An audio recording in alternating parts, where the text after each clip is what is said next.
You put a pet camera on your dog for the first time, and what you see isn't cute.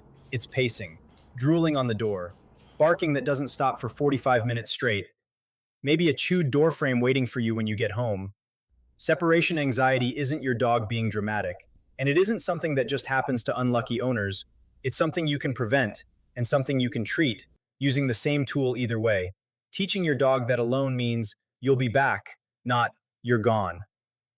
I'm going to show you the Home Alone training ladder that builds that belief from scratch, the signs that tell you it's already a problem, and the products people buy that actually make it worse. Let's fix it. First, the diagnosis, because this gets confused with something else constantly. A bored dog that gets into the trash while you're gone is being a dog with nothing better to do. A dog with separation anxiety is having something closer to a panic attack, and the tell is where the damage happens. Boredom destruction is scattered, a chewed shoe here, knocked over trash there. Separation anxiety destruction is concentrated at exit points, the door frame, the windowsill, right where the last human touch happened. Other signs: barking or howling that starts within minutes of you leaving and doesn't taper off, pacing in tight repetitive paths, drooling or panting with no heat or exercise to explain it, and accidents in a fully house-trained adult dog. This isn't a dog making a bad choice. This is a nervous system in genuine distress. And yelling at a dog for panic symptoms is like yelling at someone for shaking during a panic attack. It doesn't stop the panic. It just adds you to the list of things that feel unsafe. Why this develops varies, but three patterns show up constantly. 1. A recent change, new home, new schedule, a household member who left, adoption from a shelter where being left behind once meant being left behind for good. 2. An owner who was home constantly and then suddenly wasn't. Remote workers going back to an office are the single biggest driver of new cases right now. The dog had a full year of a human always present, and always quietly became the expectation. 3. A dog that simply never practiced being alone in small, safe doses as a puppy, so it never built the belief that alone has an ending.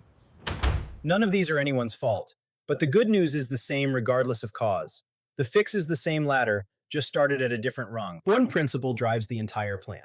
So get this before anything else. Never practice panic. Calm. If your dog is already stressed at the 2-minute mark, leaving for 20 minutes doesn't build tolerance.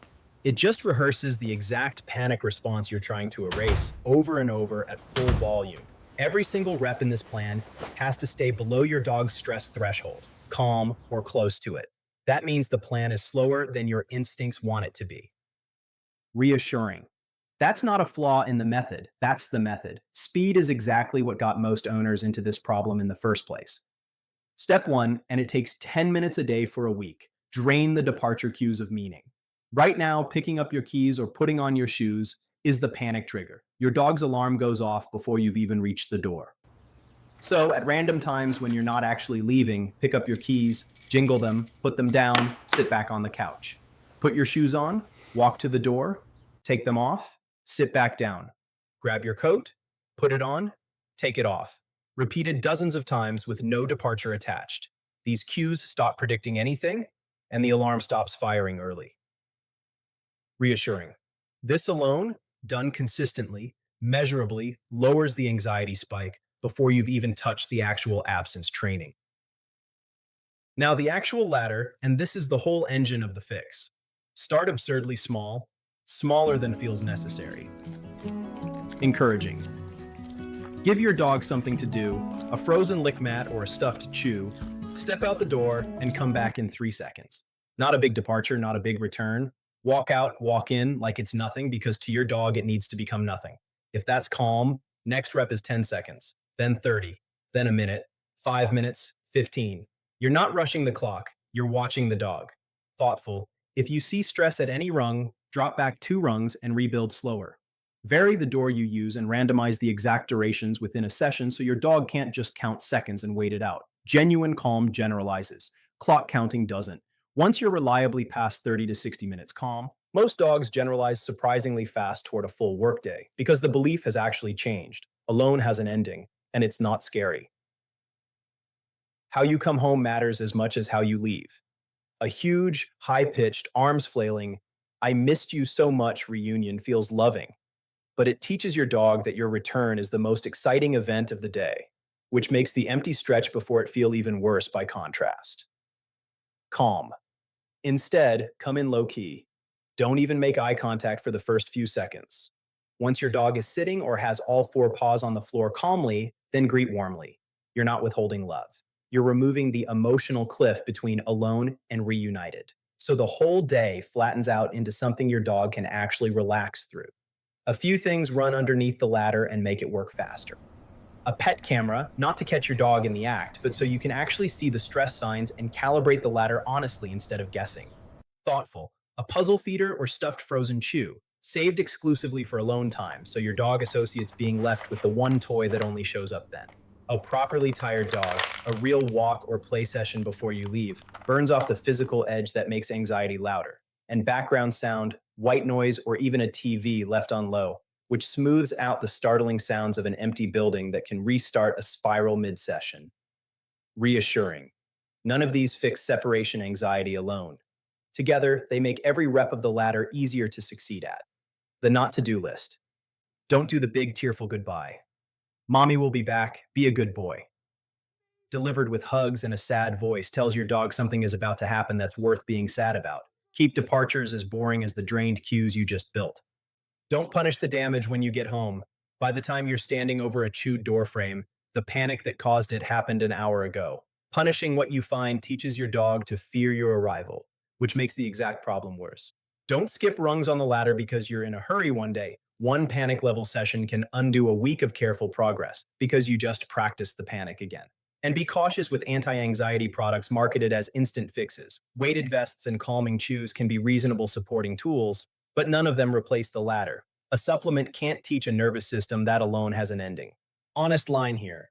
For mild to moderate cases, this ladder works, and it works well. But if your dog is self-injuring trying to escape, breaking through crates or doors, or panicking within seconds no matter how small the absence, that's severe separation anxiety, and it deserves a conversation with your vet or a certified separation anxiety trainer, sometimes alongside medication support while the training does its slower work underneath. That's not a failure on your part or a knock on this method, it's just matching the tool to how loud the panic actually is. Gear recap, linked below. A pet camera so you can actually see what's happening, a puzzle feeder, a couple of lick mats reserved only for alone time, and a white noise machine if street or building noise is a factor. That's the Home Alone kit, and every piece supports the ladder directly. The skip isn't really a product, it's a mindset. Anything sold as an instant fix for separation anxiety without any training attached is selling you a shortcut that doesn't exist. Calming chews, pressure wraps, pheromone diffusers, reasonable support pieces, never a replacement for the ladder itself. The whole fix. Drain the departure cues of meaning, climb the absence ladder in reps too small to trigger panic, keep goodbyes and hellos boring on purpose, and stack a tired dog, a puzzle feeder, and a camera underneath it all. Go slower than feels necessary. That's not weakness, that's the entire method. Do this consistently, and most dogs rebuild real calm within a few weeks, not years. The Home Alone kit and the full written ladder are linked below. If your dog's anxiety shows up hardest at bedtime instead of when you leave, the crate crying video's on screen right now. Related problem, different fix. Tell me in the comments, what does your dog do in the first 5 minutes after you leave? I'm the dog fixer. Consider it fixed.